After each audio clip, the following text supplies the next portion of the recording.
Our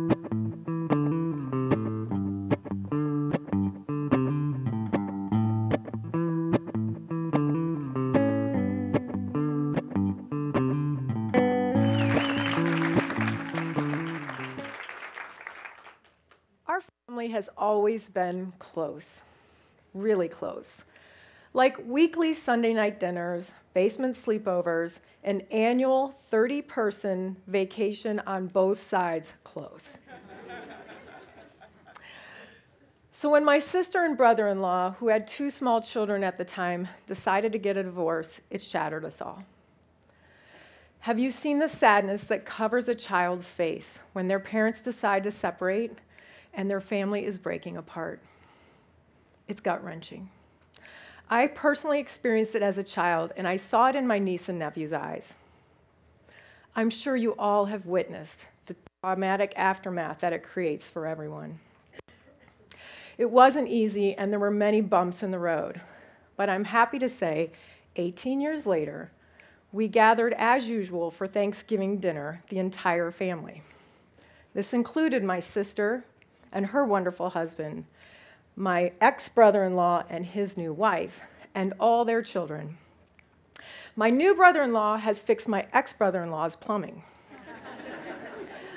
The kids can talk openly and freely about their parents, and everyone can show up at any time without the tension of the past. We even hosted my ex-brother-in-law's wedding shower.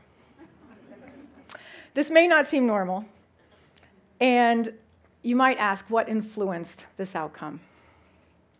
Despite the pain, anger, and confusion at the time, we all committed to a very clear vision.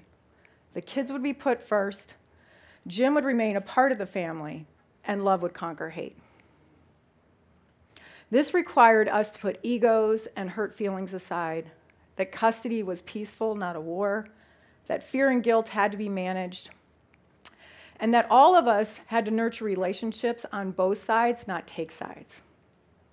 It meant we had to redefine family, the roles, and the rules of how it was supposed to work to how we were going to make it work. This experience illustrates the incredible value that occurs when a group of people commit to a shared and common purpose. When leadership is present, it guides us through the chaos and provides that North Star for those to see what's important in the long run. This is an example of where parents, grandparents, aunts, uncles, and cousins stood up to be leaders. Our lives are filled with ups and downs. And as mothers, you are typically at the forefront of your family's business. We play so many roles: barber, nurse, mediator, ATM machine, taxi cab driver. The list goes on and on and on. It's amazing, and it's also somewhat humorous, the number of roles as parents we play. But there's one role that doesn't get talked about as often, or perhaps it just gets lost in the shuffle. And that's the role of a leader.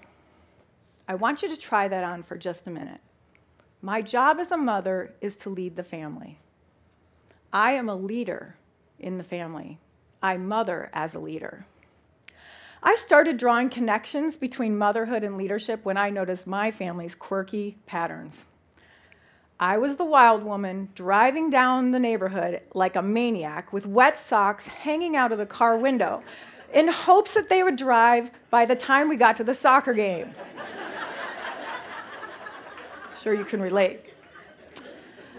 When we'd get there, I'd open the car, I'd push the kids out, and I'd say, "Run as fast as you can, we're late." Imagine the stress in our car and the emotions my kids felt being the last ones to join the team. I'd love to say that this only happened once, but it happened over and over and over again. Something was broken, and I realized I was the one responsible for changing it, primarily because everyone else in the car was under 12. So I started looking at my family like I looked at work. I started comparing business structures with family structures, or how we coach entrepreneurs to grow a business to how I was coaching my kids through life. And I realized that I wasn't using the business practices and leadership principles I so wholeheartedly believed in at home, and there was so much space for it. The truth is, I wasn't leading my family, I was managing them. And there's a really big difference. So I set out to explore what it might look like to apply leadership principles from the office to the most important organization I will ever lead, my family. So management looks like a taskmaster. It's making sure dinner is on the table, it's brushing teeth, and making sure people use soap when they shower. Management feels like productivity, efficiency, and often ends in exhaustion. It is our natural response to fear and feeling out of control. Management is short-term. Leadership, on the other hand, is long-term. It's rising above the day-to-day to look out into the future. And then it's defining how we're going to live so that we can reach our hopes and dreams. If management is the who, the what, and the when, leadership is the how and the why. Why are we going to soccer in the first place? How do we prioritize our time and energy? What do we hope the outcomes will be in the long run? Management is good, but it's even better when you add in leadership. And they should work in partnership together. But who has the time to worry about the future state of their family when they're dealing with the immediate and urgent of driver's permits, dogs eating retainers, and doctor's appointments? My professional work helps business owners escape the management trap and move into leadership using a system we call professional management. It helps them shift their focus to working on the business, not just in it. So I started asking myself some hard questions. What would it look like if I started working on my family, not just in it? What if I started practicing professional motherhood at home like I practice professional management at work? Here's what it would look like. It would look like focusing on the long-term viability of our family, not just the urgent needs. It would be helping bold dreams become articulated, shared, and supported. It would be setting priorities and developing people for the future. It would be intentionally expressing our values, adjusting family routines, and setting in motion a proactive cycle where we all work together as a system. What I'm not proposing is you sit your first grader down for a performance review. What I am proposing is that we spend just as much time as visionaries reflecting on the bigger picture of our families as we do air traffic controllers. The switch is possible, and it's well worth the work. But it's not easy. When we found out our daughter needed a kidney transplant, our world was shattered again. Words cannot describe the emotions we were all going through, and I was paralyzed with fear. So of course, I went into management mode, making doctor's appointments, researching information, and paying insurance bills, until my daughter ushered me into leadership. She laid the groundwork for how she wanted this experience to look and feel.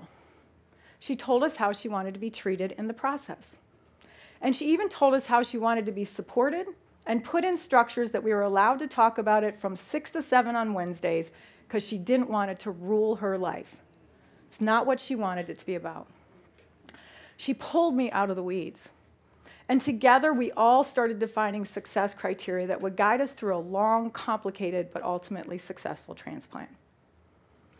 I'm sure if you look around, there are dozens of practices in your business or leadership that you have learned about that you can apply at home. Have you tried a family mission statement? Or perhaps coaching your kids through their next crisis rather than telling them how to handle it? Or how knowing your spouse's Myers-Briggs type might improve communication. Or exploring individual family members' values might help us better understand each other, the decisions we make, and how we experience the world. Mothering is our greatest joy, and yet it is filled with a series of impossible challenges. We want to teach independence without leaving them alone. We want to help them let go of the past, but embrace an unknown future. We want to teach them how to admit defeat, but believe in hope.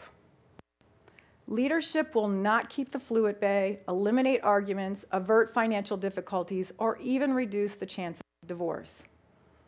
But it does increase your joy, your satisfaction, time, focus, and a greater ability to be present and proactive in our families.